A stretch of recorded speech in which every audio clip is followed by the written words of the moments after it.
Zalmen. And we're back. This is Dr. Dan Miller and Joyce Vetere, and this is another segment of Spotlight on Entertainment on InFocus with Dr. Dan and Friends. We have a very, very special guest tonight, a very artistic gentleman. In fact, that's part of his title. He's the artistic director for the National Yiddish Theatre Folksbiene, who's the organization has been actually producing productions in Yiddish for more than 100 years. I think it's 104 years, but who's counting? And Zalmen, welcome to InFocus with Dr. Dan and Friends. Thank you so much. I'm delighted to be on the air with you. Well, we're so delighted that we have an opportunity to talk with you. We were so fortunate and had an opportunity to see Fiddler on the Roof. And I am blown away because it was one of the finest productions I've seen in a long time. I want to start with, in your role, can you give us a little bit of background how you were able to pull together a cast, an orchestra, a violinist, and all of the basic pieces of what makes this Fiddler such an unusual and phenomenal production? Thank you. We were thinking about producing Fiddler for a while in Yiddish. We knew that it had never been done in America. It was done in Israel in the 60s. It was never done here.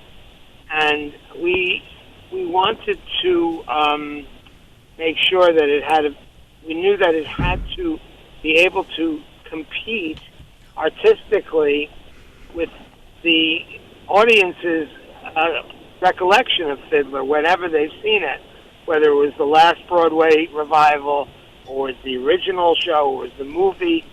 We knew that when we produced Fiddler in Yiddish, it had to be on the highest artistic standards.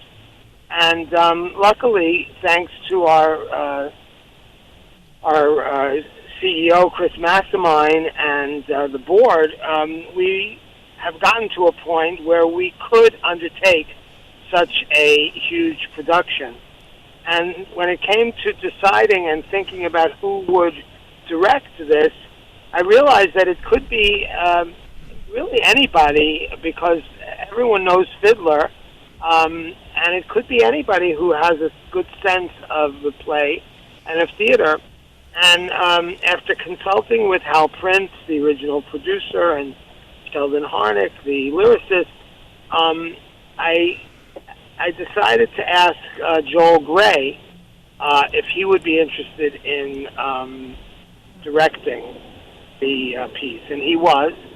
And when I invited him to come down to see the theater at the Museum of Jewish Heritage, he was very moved and struck by the intimacy of the space. And that dictated to him how we would then proceed in terms of his interpretation on the piece. As far as the actors are concerned, when we announced in the trade papers that we were doing Fiddler in Yiddish with Joel Gray directing, we had over 2,500 inquiries for 26 roles. And we saw over 700 people, either by live or by audition, for those 26 roles. Amazing. So we had a tremendous output of interest. And, of course, we guided by Joel's principle that we needed to be as true to the material as we possibly could. And that meant really getting the best actors that we could for the roles. And, of course, they had to sing and dance, and not to mention be able to, speak the Yiddish in a way that was convincing and real. And that's a whole other story. But that's a whole process in terms of how we discerned who could do the Yiddish and who couldn't. One of the things that impressed me so much was the way the stage was set up.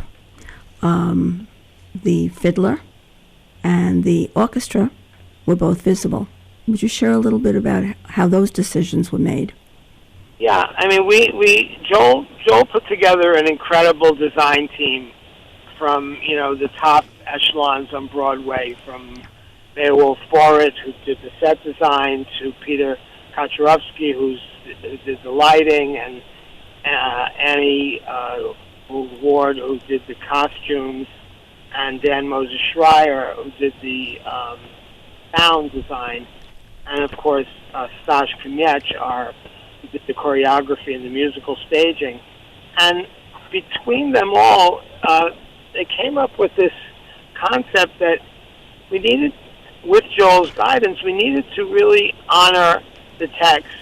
And because the stage was small, because we weren't doing it with a cast of 50, but we were doing a cast with 26, we needed to be as true to the material as possible and be simple in its in how we were going to portray this world of Anatevka, that I believe, we create more in the mind's eye than visually. We have 30 seconds, and we're going to ask you to sum up.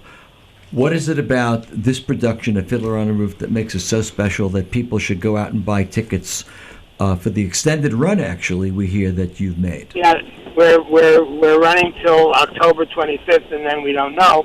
But what makes it special is the idea that you can understand Fiddler in the original language, whether you speak it or not. That's it. Original language being Yiddish, but whether you speak it or not, because we have the super titles, you can follow along and sometimes don't even have to look at them. Zalmen Mlotek, sei gesund, and we look forward to all of our listeners on WVOX and WVIP worldwide to go out to see Fiddler on the Roof. How can they get tickets for this production? Online, nytf.org, National Yiddish Theatre Folksbiene, nytf.org, and you can get tickets there. And we'll probably see it a third time, because at the end of the run, we're hoping to come back again and shadowbox with you. This was a wonderful production. Have a good night. Thank you so much.